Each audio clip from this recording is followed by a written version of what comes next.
If, like me, you grew up in the 1990s, you'll probably be familiar with the Aliens toy line. Whilst the film franchise itself was largely off limits to children due to its age rating, the toys were remarkably popular and did very well amongst children. In fact, it's only in hindsight as I look back as an adult that this seems kind of odd.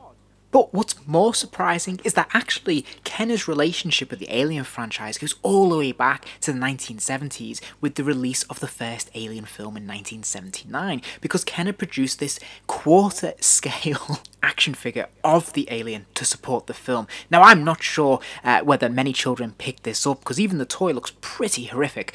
And I'd imagine as a child, when things seem much bigger, this 18-inch action figure of the Alien would have been pretty terrifying, the stuff of nightmares. But it didn't seem to put Kenner off, because obviously when Aliens was released, a few years after that film, they started releasing a supporting Aliens toy line to go along with it, which is kind of odd in itself in terms of the timing, but nevertheless, Kenner took creative license with this line. They did some truly bizarre aliens and really let their imagination fly. And interestingly, even beyond Aliens, they continued to produce figures right the way up until Alien Resurrection, and there was a supporting toy line there as well. Kenner clearly recognised the potential to capitalise on a cross-universe, because they quickly acquired the Predator license and began making a pretty healthy, pretty robust line of Predator figures to support as well. In fact, they even experimented with a couple of different scales. For example, we got this oversized Predator figure, which seems to be pretty much modelled on the City Hunter from Predator 2. And just like their Alien figures, the Kenner Predator figures could be quite out there in terms of their design.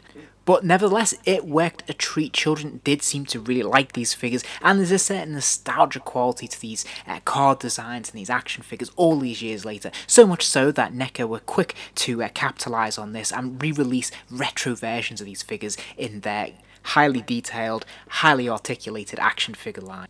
Now, despite seeing the potential for an Aliens vs Predator crossover, surprisingly, Kenner never really released a dedicated line to these figures. In fact, they only released 2 official Aliens vs Predator figure sets during the entire time they held the license. And the first one is the one I'm going to take a look at today.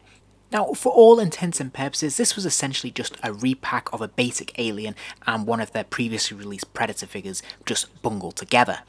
But the packaging is all new, and we have that fantastic Aliens vs Predator logo, and there's a wonderful line there, the ultimate battle between Beast and Hunter. But I really like this card art. I think it's very effective. We have obviously the Predator in the right hand corner, the Alien in the left hand corner, and these are very nicely illustrated, and it's quite colourful. And obviously on that blister packaging there, we have that fantastic sort of explosion effect as well, which I think is really colourful and really interesting, and ultimately, even to this day, remains quite displayable and quite exciting for collectors. So let's start off by taking a look at the Alien figure. So the first thing to note, obviously, that this is your basic drone Alien, which I think is actually kind of cool, because whereas a lot of the Aliens were obviously quite dramatically different and very stylized and quite unique, the one thing you couldn't really accuse them of being is authentic to what you see on screen. Now, as an adult collector, I think this is pretty cool.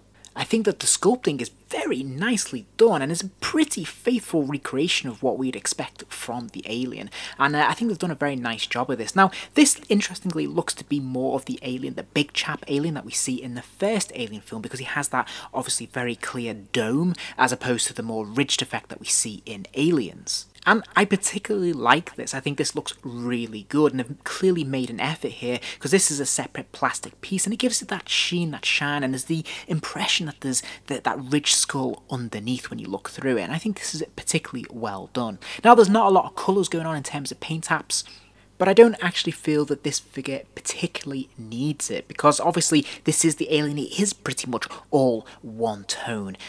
And I'm actually quite surprised at the level of detail that's gone into this sculpt, because we see lots of these little ridges and nightmarish tubes and bubbles of H.R. Giger's design. And this carries on right the way throughout the entire mould. We can see quite a detailed ribcage there, and the sinews and the various bits and pieces of his skeletal form. That exoskeleton is pretty horrific looking. So I think they've done a very nice job of that. And that continues onto the back sculpt of the figure as well, because we still have those protruding tubes that are coming out the spine there, which are a separate piece and have been stuck in. It looks really very effective. and it's quite surprising for a toy from the early 90s.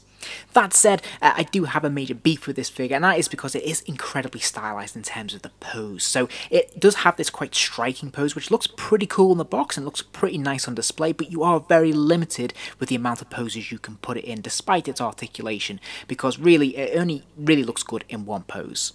Now, the alien does have 6 points of articulation. He's got one in the neck, which is a straight swivel, so he can spin his head from side to side, not 360 degrees, but more or less there.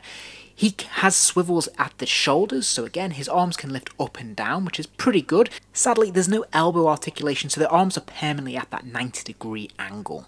There's more swivels at the top of the thigh, so the legs can kick out. Now, this really only works for one of the legs, because obviously the other one, again, is bent at that 90 degrees, so you are kind of limited with what you can do with it. And then finally, we have another swivel at the base of the tail, which is actually quite effective, because it actually has quite a nice range on it. So, whilst you can't really put it in any other position than this, because it won't really stand if you move those legs in any other position, I still think this is actually quite a remarkable figure for its time. I think this is quite accurate to what we see on screen, and I think it looks pretty good. Even by today's standards, this is still a quite displayable toy. So moving on to the Renegade Predator. Now, I'm not quite sure why he's named Renegade. To me, he looks like your classic jungle hunter though, which I quite like. And again, much like the alien, he seems to be quite scaled back when it comes to the outlandish thinking. This looks pretty authentic to what we see in the first Predator film. Once again, I think the head sculpt here is actually pretty darn good, all things considered. First of all, we have the mask. Now, the mask has some nice detail on it. Now, sadly, there is no paint apps. That does let the figure down, of course. It is all that one plastic moulded brown. But that said, the sculpt itself is very nicely done. I even like that they got the added detail of having that sort of dint in the top of the helmet there. But surprisingly for the day and age, the mask is actually removable, and underneath there's actually pretty good head sculpt. And this has been painted, so we can actually see there's a little bit of detail gone into this, which I quite like. So it's quite simple in terms of its paint structure, but overall it's still nicely done. We have those bright green eyes there, the pink in the mouth, and those white tusks. I think this looks pretty good for its time. And even the back of the head, we have the sculpt of all the individual braids and some of those little bits and pieces in there as well that keep them together. I think that looks pretty good, and you'll notice there are different paints running through this, which makes it look pretty attractive. I think they've done a pretty nice job of this, all things considered.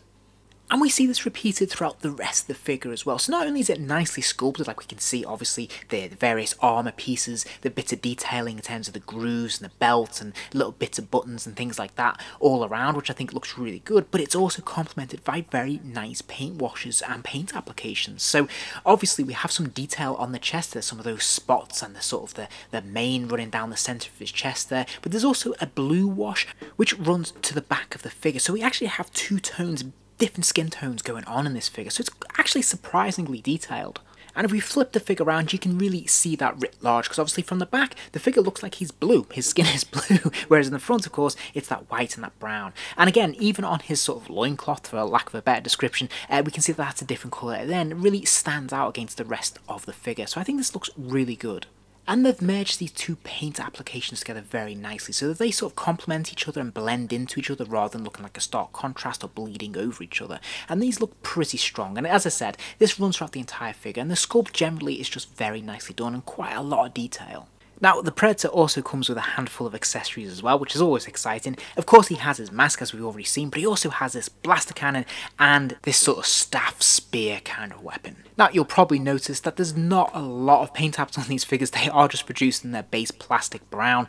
Sadly, there are 0 paint apps on these, which is a shame because the sculpting is actually very, very nice on these. So I think if a little bit of paint was applied to them, they could look pretty special. Also, it is worth pointing out that the spear weapon actually has a peg on it that you can just plug into a peg hole on the back of his backpack, so it holds itself quite nicely, and this looks pretty good. And his left hand is perfectly sculpted to be able to hold both of his weapons, and I'd say it looks pretty cool when he's fully kitted out like this. Now, in terms of articulation, he's only got the 5 points. Once again, we have a swivel at the head that can turn from side to side, not all the way around, thanks to that big shoulder cannon that he's got there. He's got obviously shoulder articulation, so his arms can lift up and back, but you'll notice on the left arm with the shoulder cannon, he's always bashing up against that, so he can only go so far. And just like the alien, his legs can kick forwards and backwards. I think he has a healthier range of motion. I think you could potentially get a bit more posability out of this figure than you can out of the alien.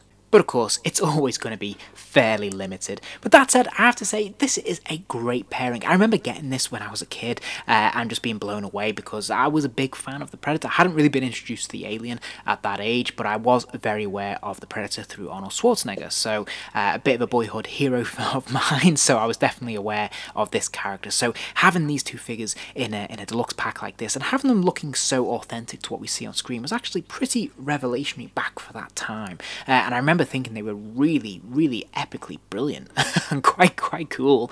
In fact, I looked at them back then when I was a child the way I would look at, say, a NECA release now and just marvel at the detail on them. And I have to say, even by today's standards, I think these are still really, really fun toys to get your hands on.